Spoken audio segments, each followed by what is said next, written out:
राधे राधे दोस्तों, हरे कृष्णा। आप सबका दिन शुभ और मंगलमय हो। आज फाल्गुन मास के कृष्ण पक्ष की षष्ठी तिथि है और आज मैं आप सबको भगवान भोलेनाथ से जुड़ी हुई फाल्गुन मास की कथा सुनाने जा रही हूँ। अगर अच्छी लगे तो लाइक करके कमेंट बॉक्स में ज़रूर बताइएगा। तो चलिए आप सबको फाल्गुन मास की कथा सुनाती हूँ। आगे के अध्याय में आप सब सुने थे कि शौनक जी के पूछने पर सूत जी किस प्रकार नारद मुनि के अभिमान चूर्ण होने की कथा बता रहे हैं। सूत जी कहते हैं कि काशीपुरी का दर्शन करके नारद जी कृतार्थ हो गए। उसके बाद ब्रह्मलोक पहुंचकर शिव तत्व का विशेष रूप से ज्ञान प्राप्त करने की इच्छा से नारद जी ने ब्रह्मा जी को भक्ति पूर्वक नमस्कार किया और कहा कि हे जगत प्रभु, आपकी कृपा से मैंने भगवान विष्णु के उत्तम महात्म्य का ज्ञान प्राप्त किया, परंतु शिव तत्व का ज्ञान मुझे अभी तक नहीं हुआ है। मैं भगवान शंकर की पूजा विधि को भी नहीं जानता। अतः प्रभु, आप भगवान शिव के विविध चरित्रों का तथा उनके स्वरूप तत्व, प्राकट्य, विवाह, गृहस्थ धर्म सब मुझे बतलाइए। कार्तिकेय के जन्म की कथा भी मुझे सुनाइए। ब्रह्मा जी ने नारद जी से शिव तत्व का वर्णन करते हुए कहा, शिव तत्व का स्वरूप बड़ा उत्कृष्ट तथा अद्भुत है। जिस समय प्रलय काल उपस्थित हुआ उस समय समस्त चराचर जगत नष्ट हो गया। सर्वत्र केवल अंधकार ही अंधकार था। इस प्रकार सब ओर निरंतर सूची भेद घोर अंधकार में उस समय तत्सत ब्रह्म, इस श्रुति में जो सत सुना जाता है एकमात्र वही शेष था, जिसे योगी जन अपने हृदयाकाश के अंदर निरंतर देखते हैं। कुछ काल के बाद सृष्टि का समय आने पर परमात्मा को द्वितीय की इच्छा प्रकट हुई। उसके भीतर एक से अनेक होने का संकल्प उदित हुआ।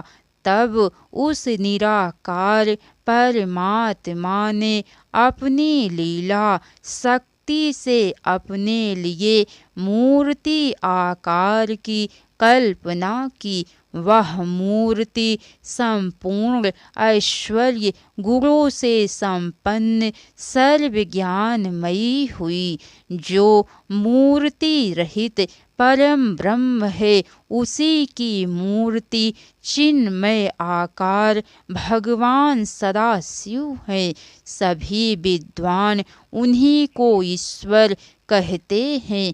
उस समय स्वेच्छा विहार करने वाले उन सदाशिव ने अपने विग्रह से एक स्वरूप भूता शक्ति की सृष्टि की, जो उनके अपने श्री अंग से कभी अलग होने वाली नहीं थी। सूत जी कहते हैं कि उन सांब सदाशिव ब्रह्म ने एक ही समय शक्ति शक्ति के साथ शिवलोक नामक क्षेत्र का निर्माण किया।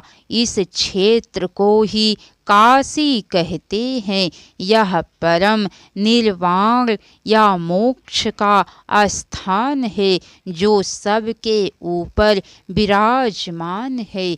वे प्रियतम रूप शक्ति और शिव जो परमानंद स्वरूप है उस मनोरम क्षेत्र काशीपुरी में नित्य निवास करते हैं। हे मुने, शिव और शिवा ने प्रलय काल में भी कभी उस क्षेत्र को अपने सानिध्य से मुक्त नहीं किया।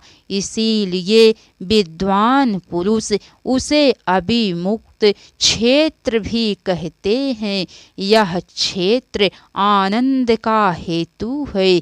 इसीलिए पिनाकधारी भगवान शिव ने उसका नाम पहले आनंद वन रखा था। हे देवर्षे, एक समय उस आनंद वन में रमण करते हुए शिवा और शिव के मन में यह इच्छा हुई कि किसी दूसरे पुरुष की भी सृष्टि करनी चाहिए, जिस पर सृष्टि संचालन का महान भार रखकर हम दोनों केवल काशी में रहकर इच्छा अनुसार विचरण करे।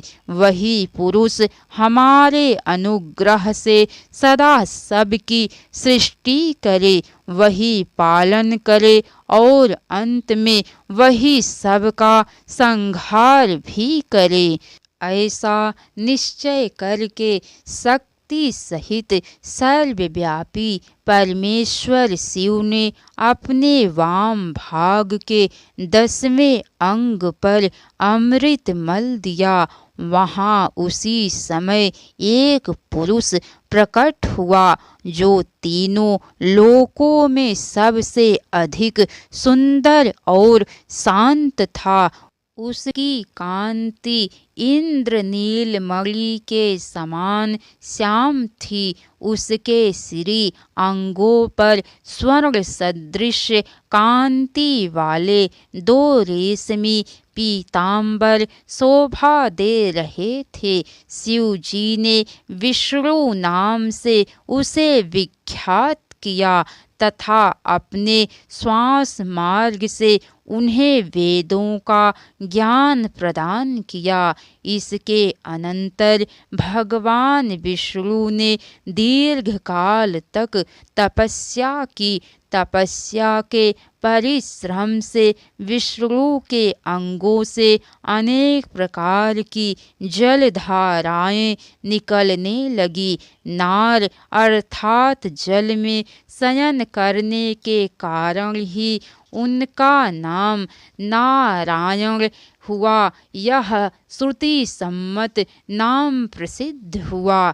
ब्रह्मा जी कहते हैं, हे देवर्षे, जब नारायण देव जल में शयन करने लगे उस समय उनकी नाभि से भगवान शंकर की इच्छा से सहसा एक विशाल तथा उत्तम कमल प्रकट हुआ जो बहुत बड़ा था।